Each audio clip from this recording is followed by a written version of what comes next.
Hey, social media world. Hi, I am Dr. Norma Lee Oldfield, and I'm here in the U.S. Virgin Islands working with deaf kids on St. Croix. I arrived here 2 years ago, and when I got to the schools, I met some of the deaf kids, and they were just, really excited and happy to start learning because they had almost no functional language. Some of them could spell their names. Most of them didn't know their ABCs or numbers. Reading? No. But by the end of the first school year, we had made a lot of strides. We were teaching, formal ASL. They were picking up a language and really making some academic progress. And then as summer approached, I realized I'm going back to the States, and they're going to stay here, isolated, maybe lose all of those achievements that they had made throughout the school year. So I decided I'm just going to stay. I'm going to stay and put together some kind of camp for them so that all of the kids could get together and play every day in a natural environment where they could use any kind of language to communicate. You know, they could use sign language, they could speak, we could use gestures, they could invite their siblings and their mothers and their grandmothers and their neighbors and their teachers, anyone who wanted to learn sign language, to help build a signing environment where these kids could come and play, no cost at all. Well, there were some costs, you know, and I funded a lot of that.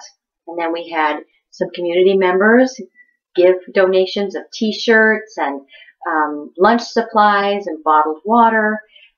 We all chipped in with our own transportation, you know, and we came up with snorkel gear and life vests, and we just went around borrowing and begging everywhere that we could. And by the end of summer, we had such a strong bond between these kids, hearing and deaf and hard of hearing, and it really didn't matter. They just were comfortable with each other, and they could talk about all of the things that they had learned, and they had gone hiking, and they had gotten a little lecture about the bugs in the area and how you can eat termites. Go figure, they liked it. And we went to the beach, and they learned how to snorkel, and they got some swimming lessons, and they could talk about the fish, you know, and around the dinner table now, Grandma understood what they meant, and they had all of this material to talk about. So by the end of camp, things were just beautiful. And we went back to school this year, and I was told that one of our high schoolers went back to school and went right into the main office to talk about his class schedule. He wanted a few things changed. Now, I've been told he never would have done that before, but he felt so confident, and he felt empowered, and he wasn't afraid to try and talk to the staff. I know one of the little ones came back fully loaded with stories that she was ready to share with the other kids, and when they're journaling in the morning and talking about, you know, tell me what you did this summer. Oh, she had plenty to tell, lots to talk about. So we want to do that again this year. In fact, she's already picking out which classmates she's going to invite to summer camp. This is where I need some help.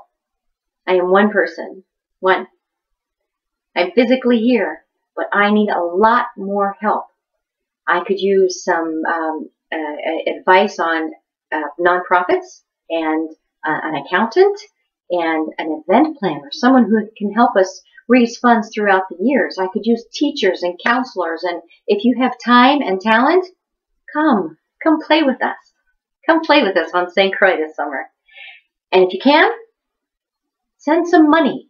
Let's get this thing so it's self-sustaining, and it'll go on for years and years. And these will be the summers that the kids remember, and it'll change their lives. It'll change their families' lives. The resources here on the island are scarce. There's very little to go around. It's very expensive here, and the government support is non-existent. So your support would be greatly appreciated. Come play with us in St. Croix. Thank you.